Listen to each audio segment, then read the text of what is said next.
मरणोत्तर जीवन भाग 2। पुनर्जन्म। बहूनि मे व्यतीतानि जन्मानि तव चार्जुन, तान्यहं वेद सर्वाणि न त्वं वेत्थ परन्तप। सभी देशों में और सभी युगों में मनुष्य की बुद्धि को चक्कर में डालने वाली अनेक पहेलियों में से सबसे पेचीदा स्वयं मनुष्य ही है। इतिहास के ऊषः काल से जिन लाखों रहस्यों के उद्घाटन करने में मनुष्य की बढ़ोतरी शक्तियों का व्यय किया गया है, उनमें सबसे अधिक रहस्यमयी है स्वयं उसकी प्रकृति। वह तो बिल्कुल ही न सुलझने लायक पेचीदा गोरखधंधा है और साथ ही साथ अन्य सभी समस्याओं से बढ़कर महत्वपूर्ण है। हम जो कुछ जानते हैं, अनुभव करते हैं और कार्य करते हैं, उन सब का मानव प्रकृति ही प्रारंभ स्थान और भंडार होने के कारण कभी भी ऐसा समय नहीं रहा है और ना भविष्य में ही रहेगा जबकि मानव प्रकृति मनुष्य के लिए सबसे अधिक और सर्वप्रथम विचार का विषय ना हो।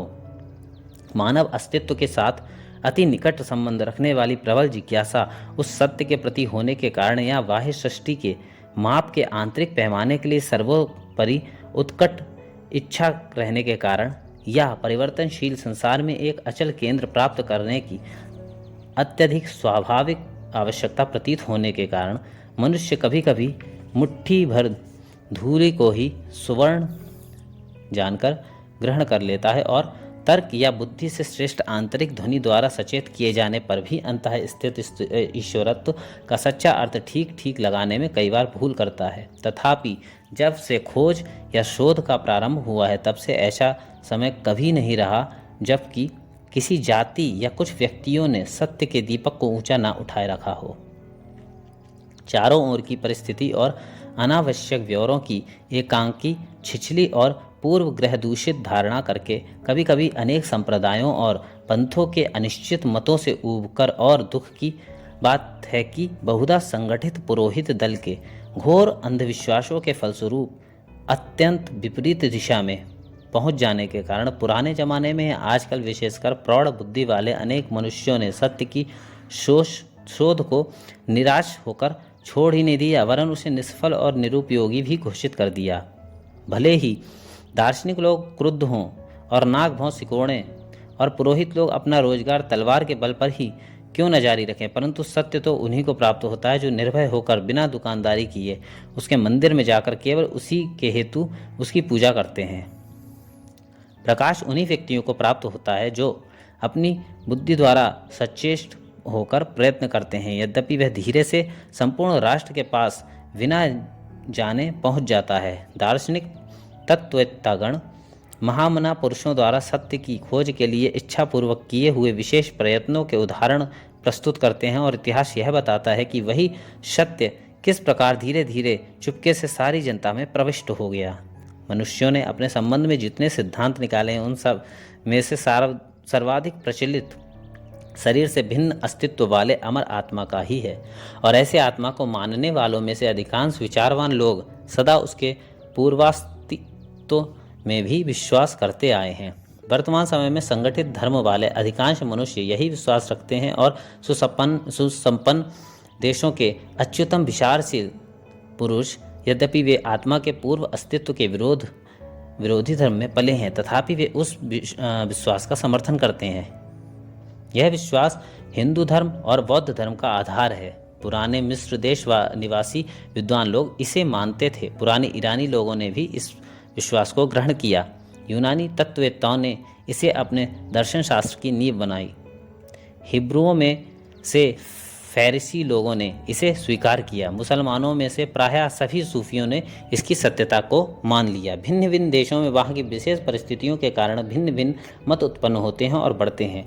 पुराने राष्ट्रों को यह समझने के लिए कि मृत्यु के उपरांत शरीर का भी कोई अंश जीवित रह सकता है, कई युगों का समय व्यतीत करना पड़ा और शरीर से अलग कोई ऐसी वस्तु जो स्थायी बनी हुई जीवित रहती है, इस प्रकार का युक्ति संगत मत निश्चित करने के लिए उनको उससे भी अधिक और कई युग लग गए। जब यह मत निश्चित हो गया कि एक कोई ऐसी वस्तु का अलग अस्तित्व है जिसका संबंध शरीर के साथ थोड़े ही समय के लिए रहता है, तभी और केवल उन्हीं राष्ट्रों में जो इस सिद्धांत पर पहुँचे यह अनिवार्य प्रश्न सामने आया कि वह वस्तु कहाँ से आई और कहाँ जाएगी। पुराने हिब्रू लोग आत्मा के विषय के कोई विचार अपने मन में न लाकर शांत बने रहे। उनकी दृष्टि में तो मरण ही सबका अंत करने वाला था।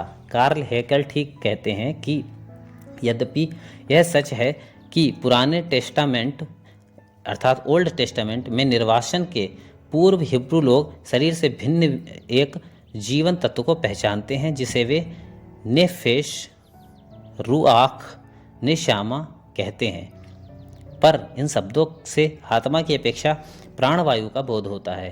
पैलेस्टाइन निवासी यहूदियों के लेखों में भी निर्वासन के उपरांत अलग अस्तित्व वाले अमर आत्मा की कहीं चर्चा नहीं है, बल्कि सर्वत्र ईश्वर से निकलने वाली केवल उस प्राणवायु का ही उल्लेख है जो शरीर के नाश होने पर ईश्वरी रुआख में पुनः सम्मिलित हो जाती है। पुराने मिस्र देशवासी और खाल्डियान लोगों का आत्मा के संबंध में एक विशेष प्रकार का विचित्र मत था, पर मृत्यु के उपरांत इस जीवित रहने वाले अंश के संबंध में वह मत और पुराने हिंदू, ईरानी, यूनानी या अन्य आर्य जाति का मत दोनों एक ही थे, ऐसा समझने की भूल नहीं करनी चाहिए। अत्यंत पुराने जमाने से ही आर्यों के और संस्कृत भाषा न बोलने वाले मलेच्छों के आत्मा संबंधी विचारों में भारी अंतर था। उन विचारों का बाह्य स्वरूप मृत शरीर की जो व्यवस्था की जाती है उससे दिखाई देता है। बहुधा मलेच्छों का भरकस प्रयत्न यही रहता था कि मृत शरीर की सावधानी के साथ उसे गाड़कर या और अधिक परिश्रम के साथ मसाला लगाकर उसे ज्यों का त्यों बनाए रखते हुए रक्षा की जाए। इसके विपरीत आर्यों की साधारण प्रथा मृत शरीर को जला डालने की है। यही तो एक भारी रहस्य की कुंजी है। यथार्थ तो यही है कि कोई भी मलेच्छ जाति वाले, चाहे मिस्र देशवासी हों या एसीरियन या बेबीलोनियन, आर्यों की विशेषकर हिंदुओं की सहायता के बिना कभी इस सिद्धांत पर नहीं पहुंचे कि आत्मा का अलग अस्तित्व है और वह शरीर से स्वतंत्र रहकर भी अलग जी सकती है। यद्यपि हीरोडोटस का कहना है कि मिस्र देशवासियों को ही सर्वप्रथम आत्मा की अमरता का ज्ञान हुआ और वह मिस्र देशवासियों का यह सिद्धांत भी बताता है कि शरीर के नाश होने पर आत्मा जन्म लेने वाले प्राणियों में पुनः पुनः प्रवेश करती है और थलचर, जलचर, नभचर प्राणियों में भटकते भटकते 3 सहस्त्र वर्षों के बाद पुनः मनुष्य शरीर को लौटकर आती है। तो भी मिस्र देशीय प्राचीन इतिहास के आधुनिक शोध करने वालों ने उस देश के सर्वसाधारण धर्म में आत्मा की देहांतर प्राप्ति के सिद्धांत का कोई पता नहीं पाया। इसके विपरीत मैस्पेरो, एरमैन और अन्य विख्यात आधुनिक मिस्र संशोधक तो इसी अनुमान की पुष्टि करते हैं कि मिस्र देशवासी पुनर्जन्म के सिद्धांत से परिचित नहीं थे। पुराने इजिप्ट अर्थात मिस्र देश वासी आत्मा को केवल शरीर का प्रतिरूप या जोड़ने वाला मानते थे और उनका यह विश्वास था कि वह अपने निजी अलग व्यक्तित्व से रहित है और शरीर से संबंध विच्छेद नहीं कर सकती। जब तक शरीर है तभी तक वह वर्तमान रहती है और यदि संयोगवश मृत शरीर का नाश हो जाए तो उस शरीर में से छूटी हुई आत्मा को दोबारा मृत्यु और विनाश का दुख भुगतना पड़ता है। मृत्यु के उपरांत आत्मा संसार भर स्वतंत्रता पूर्वक विचरण कर सकती थी, परंतु वह रात के समय सदा सुखी, सदा दुखी, सदा भूखी प्यासी जिस स्थान में उसका मृत शरीर रहता था वहीं लौटकर आ जाया करती थी।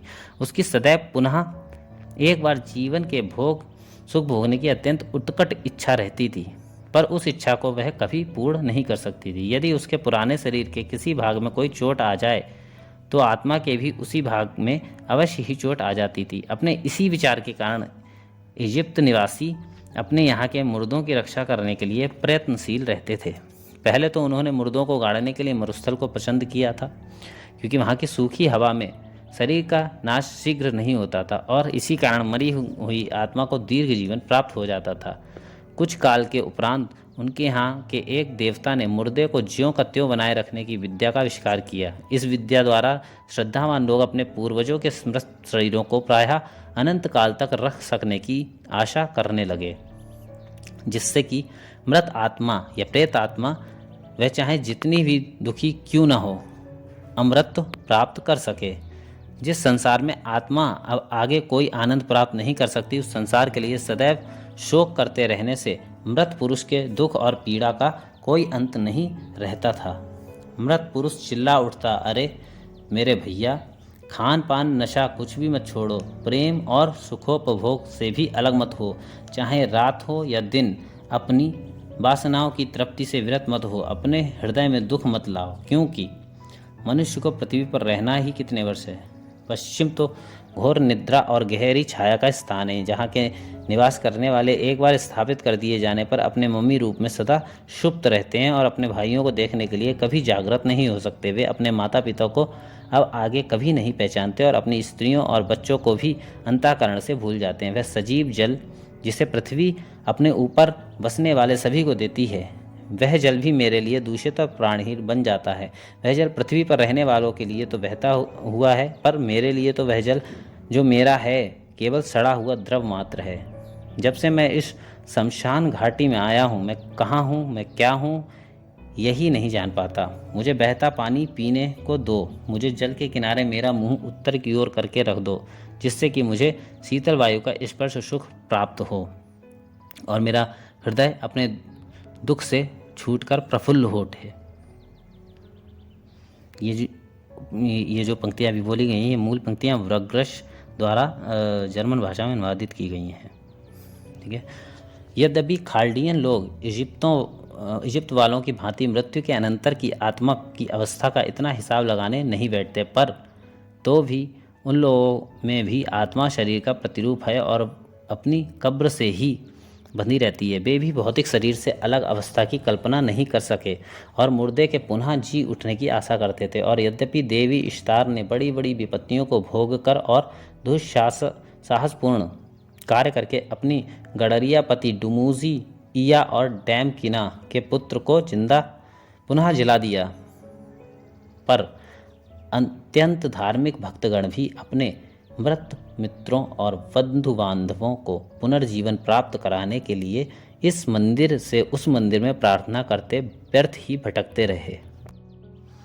इस प्रकार हम देखते हैं कि पुराने जमाने के इजिप्तवासी या खाल्डियन लोग आत्मा का विचार उसे मृत पुरुष के मृतक शरीर से या कब्र से अलग रखकर नहीं कर सकते थे। इस पृथ्वी पर का जीवन ही सबसे बढ़कर था और मृत पुरुष उसी जीवन को पुनः भोगने का अवसर प्राप्त करने के लिए सदा लालायित रहते थे और जीवित पुरुष सदा यही आशा करते थे कि हम उनकी दुखी आत्मा का अस्तित्व अधिक काल तक बनाए रखने में सहायता पहुँचाएं, और वे इसलिए भरपूर प्रयत्न भी करते थे। यह मन की वह अवस्था नहीं है जहाँ से आत्मा का कोई उच्चतर ज्ञान अंकुरित हो सके। प्रथम तो वह बहुत ही भौतिकतापूर्ण है और उस पर भी भय और दुख से भरी है। दुष्टता की प्रायः अगणित शक्तियों से डरकर और निराशा के साथ उनसे बचने का दुखमय प्रयत्न करते हुए जीवित पुरुषों की आत्मा भी मृत पुरुषों की आत्मा के संबंध की धारणा के अनुसार संसार भर भटकती हुई कभी भी कब्र और सड़ते हुए मुर्दे के आगे नहीं बढ़ सकी। चलो अब हम आत्मा संबंधी उच्चतर विचारों के उद्गम के लिए एक और जाति की ओर चलें, जिनका ईश्वर दया निधान सर्वव्यापी पुरुष है और अनेक प्रकाशमान दयालु और सहायक देवों के रूप में प्रकट होता है। मानव जाति में सर्वप्रथम जिन्होंने ईश्वर को पिता कहकर पुकारा, हे भगवान मेरे हाथों को पकड़कर मुझे उसी प्रकार ले चल जैसे पिता अपने प्यारे पुत्र को ले जाता है। जो लोग जीवन को आशा में मानते थे उसे निराशापूर्ण नहीं समझते थे, जिनका धर्म उन्माद और आवेशपूर्ण जीवन में दुखी मनुष्य के मुंह से बारी बारी से निकलने वाली दुख भरी आहों का शब्द नहीं होता था, वरन जिनके विचार खेतों और अरण्यों के सुवास से सुगंधित होकर हमें प्राप्त होते हैं, जिनके स्तुतिपूर्ण गीत दिवाकर की प्रथम किरणों से प्रकाशित इस सुंदर संसार का अभिनंदन करते समय पक्षियों के गले से निकले हुए मधुर गीतों के समान स्वाभाविक, स्वतंत्र, आनंदपूर्ण अभी भी अनेक शताब्दियों की अवधि के भीतर से स्वर्ग से आने वाली नई पुकार की तरह हमें सुनाई दे रहे हैं। हम उन पुराने आर्यों की ओर दृष्टि डालते हैं। मुझे उस मरण रहित विनाश रहित सृष्टि में पहुंचा दो जहां स्वर्ग का प्रकाश और सनातन तेज चमक रहा है। मुझे उस राज्य में अमर बना दो जहां राजा विवस्वान का पुत्र निवास करता है, जहां स्वर्ग का गुप्त मंदिर है। मुझे उस राज्य में अमर बना दो जहाँ श्रवण करते करते वे डोलते हैं। अंतः स्थित स्वर्ग के तृतीय मंडल में जहाँ सारी सृष्टि प्रकाशपूर्ण है, मुझे उस आनंद के साम्राज्य में अमर बना दो। ये आर्यों के सबसे पुराने ग्रंथ ऋग्वेद संहिता के प्रार्थना मंत्र हैं। हमें मलक्षों और आर्यों के आदर्श में एकदम जमीन आसमान का अंतर दिखाई देता है। एक को तो यह शरीर और यह संसार ही संपूर्ण सत्य प्रतीत होता है और इसके लिए यही इष्ट वस्तु हो जाती है। वह थोड़ा सा जीवन द्रव जो इंद्रियों के उपभोग के चले जाने से दुख और आपत्ति का अनुभव करने के लिए मृत्यु काल में शरीर से उड़ जाता है, वही यदि शरीर की रक्षा सावधानी के साथ की गई तो पुनः लौटकर आ जाएगा। इस प्रकार की व्यर्थ आशा वे करते रहते हैं और इसी कारण जीवित मनुष्य की अपेक्षा मुर्दा अधिक सावधानी से सुरक्षित रखने की वस्तु बन जाता है। दूसरे को यह पता लग चुका है कि शरीर को छोड़कर जाने वाला ही यथार्थ मनुष्य है और जब शरीर से वह अलग हो जाता है तब उसने शरीर में रहते समय जो आनंद कभी नहीं पाया था उससे अधिक आनंद का उपभोग वह करता है। अतः वे उस सड़ते हुए मुर्दे को जलाकर नष्ट कर देने की शीघ्रता करने लगे। यहाँ हमें उस मूल का पता लगता है जिससे आत्मा की सच्ची कल्पना का उद्गम हुआ।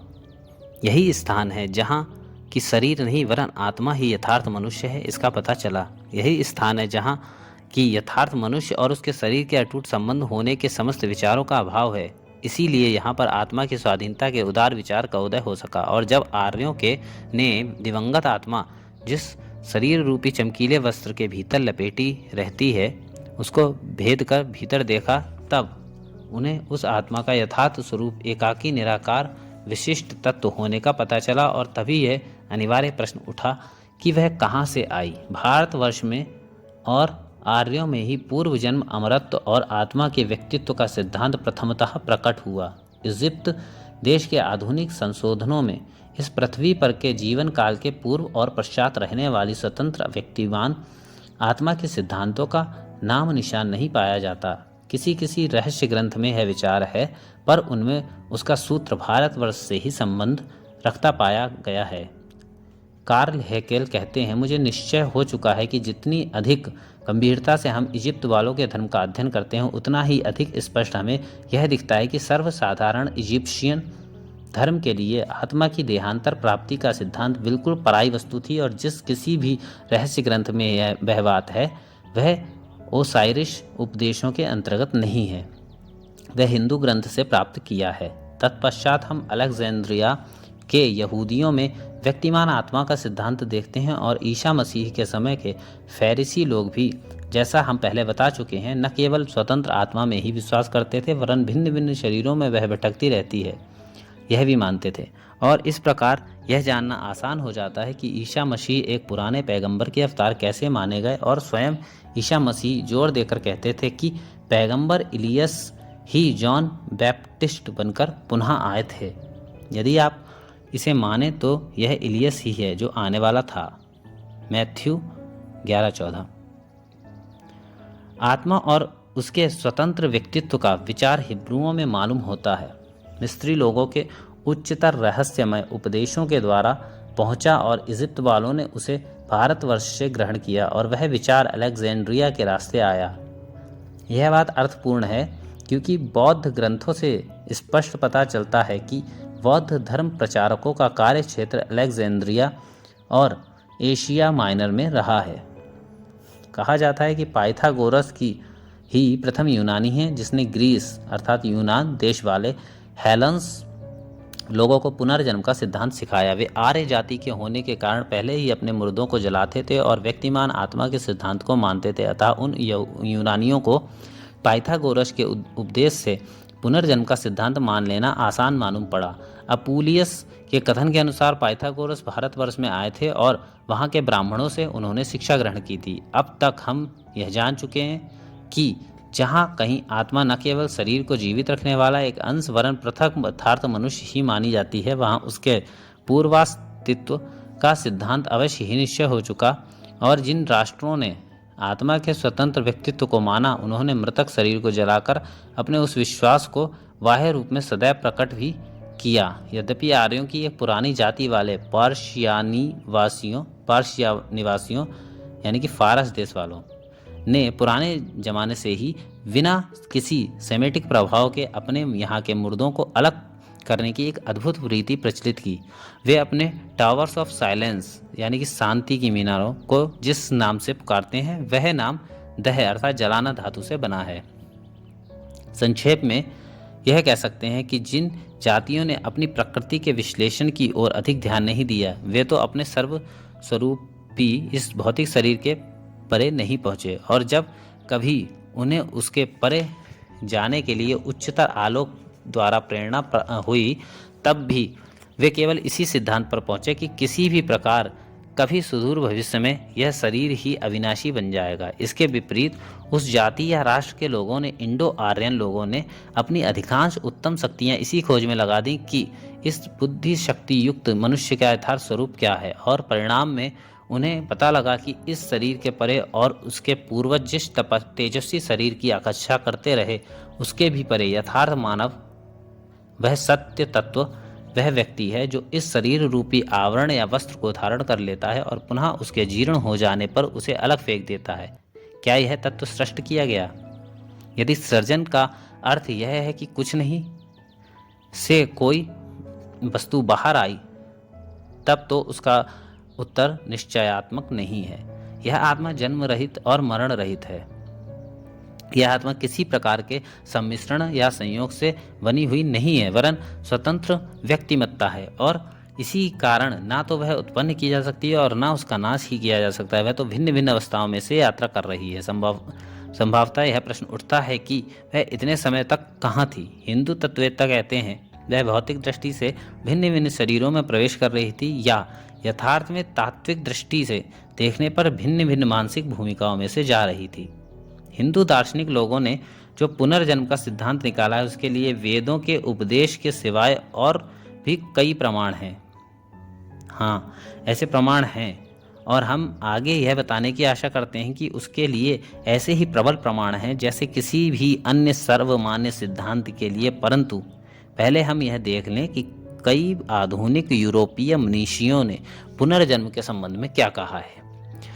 I.H. फिक्टे आत्मा की अमरता के विषय में बोलते हुए कहते हैं, यह सच है कि प्राकृतिक जगत में एक दृष्टांत है जो दलील के रूप में अविच्छिन्न अस्तित्व के विरुद्ध सामने लाया जा सकता है। वह यही प्रसिद्ध तर्क है कि जिस वस्तु का किसी काल में आरंभ हुआ, उसका अंत या नाश किसी काल में अवश्य होगा। अतः आत्मा भूतकाल में थी, इस विवाद पक्ष में उसका पूर्व अस्तित्व तो मान ही लिया गया। यह युक्तिसंगत सिद्धांत है, पर यह तो उसके अविच्छिन्न अस्तित्व के विरोध में न होकर उसके पक्ष में एक और युक्ति हो गई। यथार्थ में आवश्यकता है दर्शन शास्त्र विषयक शरीर विज्ञान के इस सत्य के संपूर्ण अर्थ को समझने की कि यथार्थ में कोई वस्तु उत्पन्न नहीं की जा सकती और ना कोई वस्तु नष्ट ही की जा सकती है। इसी को समझने से भौतिक शरीर में दृष्टिगोचर होने के पूर्व आत्मा का अस्तित्व अवश्य रहा होगा, यह बात जच जाती है। शोपेनहावर अपनी पुस्तक Die Welt als Wille und Vorstellung में पुनर्जन्म के विषय में कहते हैं, किसी व्यक्ति के लिए जैसे नींद है, उसी तरह इच्छा शक्ति के लिए मृत्यु है। यदि स्मरण और व्यक्तित्व कायम रहे तो उन्हीं कर्मों को करना और उन्हीं दुखों को भोगना, यही सदा अनंत काल तक बिना लाभ के करते रहना कभी सहन नहीं हो सकता। वह इन्हें दूर फेंक देती है, और यही लेथी अर्थात मृत्यु है, और इस मृत्यु रूपी नींद में से नया प्राणी बनकर दूसरी बुद्धि इंद्रिय को साथ लेकर पुनः प्रकट होता है। नया दिवस उसे नए प्रदेशों की ओर ललचाता है। तब तो ये सतत होने वाले नए जन्म उस अविनाशी इच्छा शक्ति के जीवन स्वप्न की लगातार श्रेणी रूप हैं। यह तब तक चलेगा जब तक कि बारंबार के नए शरीरों में अधिकाधिक और भिन्न भिन्न प्रकार के ज्ञान द्वारा शिक्षित और उन्नत होकर वह अपना ही अभाव करके अपने को विलुप्त न कर दे। इस प्रकार के पुनर्जन्म का अनुभव द्वारा ही भी प्रमाण मिल जाता है। यह नहीं भूलना चाहिए, यथार्थ में तो नए प्रकट होने वाले प्राणियों के जन्म से और जीर्ण होने वालों की मृत्यु से संबंध रहता ही है। यह बात तब दिखाई देती है जबकि उजाड़ बना देने वाली भयंकर बीमारियों का परिणाम सा प्रतीत होने वाली मनुष्य जन्म संख्या की बाढ़ का आधिक्य हुआ करता है। 14वीं शताब्दी में जब ब्लैक डेथ नामक बीमारी ने पुरानी दुनिया की अधिकांश आबादी को उजाड़ कर दिया, उस समय मानव जाति में बहुत असाधारण रूप से उत्पत्ति शक्ति और जनसंख्या बढ़ गई। यमज अर्थात जुड़वां बालकों की पैदाइश अधिक हुई। एक बात और उल्लेखनीय है कि उस समय पैदा होने वाले बच्चों के दांत पूरी संख्या में नहीं जमे। इस प्रकार प्रकृति ने भरपूर प्रयत्न किए, परंतु सूक्ष्म अंगों की उत्पत्ति में कृपणता कर दी। यह विवरण एफ स्नूरार ने अपने श्रोनिक देर सेंशन 1825 में दिया है। कैस्पर भी अपने ऊवर डाई वहास्चे लेवेंस डोर डैस मैंचेस 1834 में इस सिद्धांत का समर्थन करता है कि किसी विशिष्ट आबादी में वहाँ की जनसंख्या का प्रभाव वहाँ के जीवन काल की दीर्घता और मृत्यु संख्या पर अवश्य पड़ता है, क्योंकि जनसंख्या मृत्यु संख्या के साथ चलती रहती है। सदैव और सर्वत्र मृत्यु और जन्म की संख्याएं समान अनुपात में बढ़ती हैं और घटती हैं। इस बात को निस्संदेह रूप से सिद्ध करने के लिए उन्होंने भिन्न भिन्न देशों और भिन्न भिन्न प्रांतों से प्रमाण एकत्र किए और फिर यह तो असंभव है कि मेरी अकाल मृत्यु से और जिस विवाह से मेरा कोई संबंध नहीं है, ऐसे विवाह द्वारा अनेक संतान के जन्म लेने से कोई भौतिक कार्य कारण संबंध हो। इस प्रकार यहाँ आध्यात्मिकता अस्वीकार करने लायक नहीं दिखाई देती और निश्चयात्मक रूप से भौतिक घटना को समझने लायक तत्कालिक कारण मिल जाता है। प्रत्येक नवजात प्राणी नए जीवन में ताजा और प्रफुल्लित होकर आता है और उसका मुक्त देन के रूप में उपभोग करता है, परंतु मुक्त दान के रूप में कुछ भी नहीं दिया जाता और कुछ भी नहीं दिया जा सकता। इस ताजे जीवन का दाम बुढ़ापे और उस जीर्ण जीवन की मृत्यु द्वारा दिया जाता है, जिस जीवन का नाश तो हो गया परंतु इसके भीतर वह अविनाशी बीज था जिसमें से नया जीवन अंकुरित हुआ है। वे दोनों जीवन एक ही हैं। वह महान अंग्रेज तत्ववेत्ता ह्यूम शून्यवादी होते हुए भी अमरत्व पर अपने संदेहवादी निबंध में कहता है, आत्मा की देहारंत प्राप्ति ही इस प्रकार का मत है जिस पर दर्शन शास्त्र ध्यान दे सकता है। तत्ववेत्ता लेसिंग एक कवि की गंभीर अंतर्दृष्टि के साथ पूछता है, वह मत या कल्पना क्या इतनी हंसी के लायक इसीलिए है कि वह सबसे पुरानी है, इसीलिए कि मानव बुद्धि विभिन्न पंथों के मिथ्यावादों के द्वारा नष्ट या दुर्बल होने के पूर्व एकदम उस कल्पना पर उतर पड़ी। जिस प्रकार मैं नया ज्ञान नया अनुभव कई बार प्राप्त कर सकता हूँ, उसी प्रकार अनेक बार मैं क्यों न लौट आऊँ। क्या मैं एक ही बार में इतना ले आया हूँ कि दोबारा वापस लौटने का कष्ट व्यर्थ जाएगा। आत्मा का अस्तित्व पूर्व से ही रहता है और वह अनेक जन्म धारण करती है। इस सिद्धांत के पक्ष और विपक्ष में कई दलीलें दी गई हैं और सभी समय के कई अत्यंत विचारवान पुरुष उस सिद्धांत का पक्ष लेकर विरोधी के वाद का खंडन करते आए हैं। और जहाँ तक हम समझ सकते हैं, यदि कोई व्यक्तिमान आत्मा है तो उसका अस्तित्व पहले से होना आवश्यक दिखता है। यदि आत्मा का स्वतंत्र व्यक्तित्व नहीं है वरन वह स्कंधों का संयोग है, जैसा कि बौद्ध संप्रदाय के माध्यमिकों का कहना है, तो भी उन्हें अपने मत को समझाने के लिए पूर्व अस्तित्व को स्वीकार करना अत्यंत आवश्यक प्रतीत होता है। अनंत अस्तित्व के किसी काल में आरंभ होने की असंभावना सिद्ध करने वाली दलील का कोई खंडन नहीं हो सकता। यद्यपि इस दलील को काटने के प्रयत्न यह कहकर किए गए हैं कि ईश्वर सर्वशक्तिमान है और वह कुछ भी कार्य चाहे वह तर्क के असंगत ही क्यों ना हो कर सकता है। हमें यह देखकर खेद होता है कि इस प्रकार का भ्रमपूर्ण विवाद कई अत्यंत विचारवान पुरुष किया करते हैं। पहली बात तो यह है कि ईश्वर सभी घटनाओं का एकमात्र सामान्य कारण है, इसलिए प्रश्न यह है कि कुछ विशिष्ट घटनाओं के स्वाभाविक कारणों का पता मानव आत्मा में ही लगाना होगा। अतः कर्ता धर्ता सब ईश्वर ही है का सिद्धांत यहाँ बिल्कुल असंगत है। इसका अर्थ तो इसके सिवाय और कुछ नहीं होता कि हम अपना अज्ञानी होना स्वीकार करते हैं।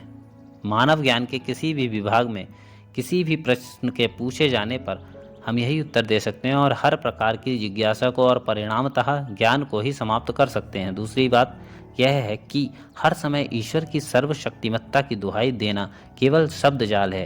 कारण का कारण के रूप में कार्य के लिए पर्याप्त होना ही हमें विदित होता है और हो सकता है इससे अधिक और कुछ नहीं। इस तरह हम किसी सर्वशक्तिमान कारण की अपेक्षा किसी अनंत कार्य के विषय में और अधिक विचार नहीं कर सकते। इसके सिवाय यह भी है कि ईश्वर संबंधी हमारे सभी विचार समर्याद ही हैं। उसे कारण कहना भी तो हमारे ईश्वर संबंधी विचार को मर्यादित कर देना है। तीसरी बात यह है कि वह स्वीकार भी कर लिया जाए तो हम ऐसे किसी असंभव सिद्धांत को तब तक मानने को बाध्य नहीं हैं कि कुछ नहीं में से कोई पदार्थ उत्पन्न हुआ या किसी अनंत पदार्थ का आदि या आरंभ किसी विशिष्ट काल में हुआ, जब तक कि हम इसे दूसरी अच्छी रीति से समझ सकते हैं। पूर्व अस्तित्व के सिद्धांत के विरोध में एक बहुत बड़ी कहलाने वाली यह दलील दी जाती है कि मनुष्य जाति में से अधिकांश को इसका भान नहीं है। इस दलील की सत्यता को प्रमाणित करने के लिए यह सिद्ध करना चाहिए कि मानव आत्मा का संपूर्ण अंश स्मरण शक्ति से बद्ध है। यदि स्मृति ही अस्तित्व की कसौटी है, तब तो हमारे जीवन का वह अंश जो अभी उसमें नहीं है उसका तो अस्तित्व ही नहीं ही होना चाहिए। और हर एक मनुष्य जो बेहोशी की अवस्था में या और किसी तरह अपनी स्मरण शक्ति खो बैठता है, वह भी अस्तित्वहीन होना चाहिए। जिन तर्कों के आधार से यह निष्कर्ष निकाला जाता है कि पूर्व अस्तित्व है और वह भी सज्ञान कर्म की भूमिका में है, जैसा कि हिंदू दार्शनिक विद्वान सिद्ध करते हैं, वे तर्क मुख्यतः ये हैं।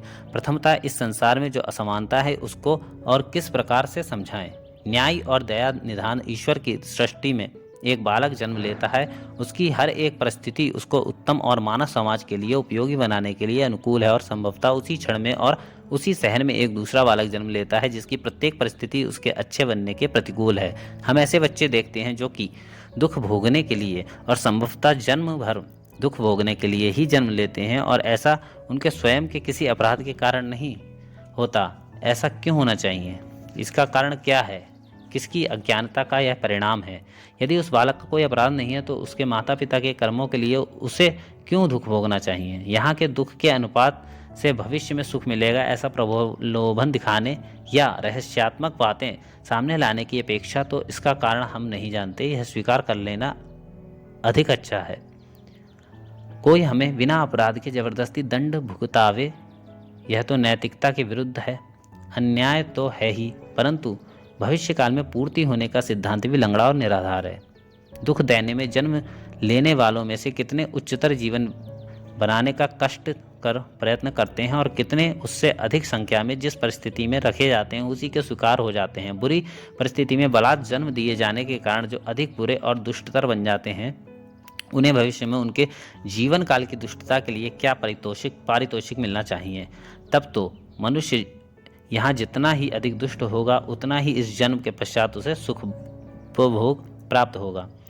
मानव आत्मा की गरिमा और स्वतंत्रता को प्रतिष्ठित करने के लिए और इस संसार में विद्यमान असमानता और भयानक दुखों के अस्तित्व को समझने के लिए कुल भार उसके यथार्थ कारण हमारे निज के स्वतंत्र कृत्यों या कर्म पर रखने के सिवा और कोई दूसरा मार्ग नहीं है। इतना ही नहीं बल्कि आत्मा का शून्य अर्थात अस्तित्वहीन वस्तु से उत्पन्न किए जाने का सिद्धांत अवश्यमेव हमें दैववाद और प्रारब्ध लेख की ओर ले जाएगा और दया निधान परम पिता ईश्वर के बदले हमारे सामने पूजा के लिए भयंकर निर्दयी और सदा रुष्ट ईश्वर स्थापित कर देगा। और जहाँ तक धर्म की भलाई या बुराई करने की शक्ति का संबंध है उसमें तो यह उत्पन्न की हुई आत्मा का सिद्धांत परिणाम में दैव और प्रारब्ध लेख के वादों की ओर ले जाकर उस भयानक धारणा के लिए उत्तरदायी बनता है जो ईसाइयों और मुसलमानों में प्रचलित है कि मूर्ति पूजकों को तलवार के घाट उतार देना, बुत परस्तों को कत्ल कर देना न्याय संगत है। और उसी के कारण सभी भीवत्स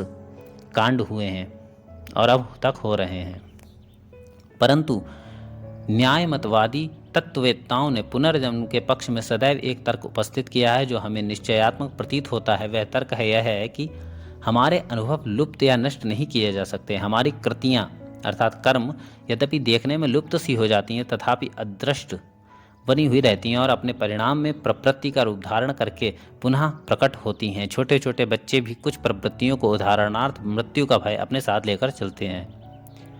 अब यदि प्रवृत्ति बारंबार किए हुए कर्म का परिणाम है तो जिन प्रवृत्तियों को साथ लेकर हम जन्म धारण करते हैं उनको समझने के लिए उस कारण का भी उपयोग करना चाहिए। यह तो स्पष्ट है कि वे प्रवृत्तियां हमें इस जन्म में प्राप्त हुई नहीं हो सकती, अतः हमें उनका मूल पिछले जन्म में ढूंढना चाहिए। अब यह भी स्पष्ट है कि हमारी प्रवृत्तियों में से कुछ तो मनुष्य के ही जानबूझकर किए हुए प्रयत्नों के परिणाम हैं और यदि यह सच है कि हम उन प्रवृत्तियों को अपने साथ लेकर जन्म लेते हैं तब तो बिल्कुल यही सिद्ध होता है कि उनके कारण गत जन्म में जानबूझकर किए हुए प्रयत्न ही हैं, अर्थात इस वर्तमान जन्म के पूर्व हम उसी मानसिक भूमिका में रहे होंगे जिसे हम मानव भूमिका कहते हैं। जहाँ तक वर्तमान जीवन की प्रवृत्तियों के भूतकालीन ज्ञानपूर्वक किए हुए प्रयत्नों द्वारा समझने की बात है, वहाँ तक भारतवर्ष के पुनर्जन्मवादी और वर्तमान विकासवादी एक मत हैं। अंतर केवल इतना है कि हिंदू लोग आध्यात्मवादी होने के कारण उसे जीवात्माओं के सज्ञान प्रयत्नों के द्वारा समझाते हैं और विकासवाद के भौतिक मत वाले उसे पिता से पुत्र में आने वाले आनुवंशिक संक्रमण द्वारा समझाते हैं। जो शून्य से उत्पत्ति होने का सिद्धांत मानते हैं वे तो किसी गिनती में नहीं हैं। अब विवाद केवल पुनर्जन्मवादी और भौतिकवाद वालों में ही है। पुनर्जन्मवादी लोग यह मानते हैं कि सभी अनुभव प्रवृत्तियों के रूप में अनुभव करने वाली जीवात्मा में संग्रहित रहते हैं और उसे अविनाशी जीवात्मा के पुनर्जन्म द्वारा संक्रमित किए जाते हैं। भौतिकवाद वाले मस्तिष्क को सभी कर्मों के आधार होने के और बीजाणुओं के यानी कि सेल्स के द्वारा उनके संक्रमण का सिद्धांत मानते हैं। इस प्रकार हमारे लिए पुनर्जन्म का सिद्धांत बहुत महत्वपूर्ण बन जाता है, क्योंकि पुनर्जन्म के और बीजाणुओं के द्वारा आनुवंशिक संक्रमण के मध्य जो विवाद है वह यथार्थ में आध्यात्मिकता और भौतिकता का विवाद है। यदि बीजाणुओं द्वारा आनुवंशिक संक्रमण समस्या को हल करने के लिए पूर्णतः पर्याप्त है, तब तो भौतिकता ही अपरिहार्य है और आत्मा के सिद्धांत की कोई आवश्यकता नहीं है। यदि वह पर्याप्त नहीं है तो प्रत्येक आत्मा अपने साथ इस जन्म में अपने भूतकालिक अनुभव को लेकर आती है। यह सिद्धांत पूर्णतः सत्य है। पुनर्जन्म या भौतिकता, इन दो में से किसी एक को मानने के सिवा और कोई गति नहीं है। प्रश्न यह है कि हम किसे माने। तो दोस्तों, यह था मरणोत्तर जीवन स्वामी विवेकानंद के द्वारा। हालांकि उन्होंने सभी स्पीच दी हैं, तो इसे लिखा गया उनके अनुयायियों द्वारा और अनुवाद था इसमें पंडित द्वारकानाथ तिवारी का। अन्य ऑडियो बुक्स के लिए अगर आप नए हैं तो चैनल को सब्सक्राइब कर लीजिएगा, और अगर आपको कोई सी भी बुक ऑडियो में चाहिए तो आप कमेंट भी कर सकते हैं। Thank you so much.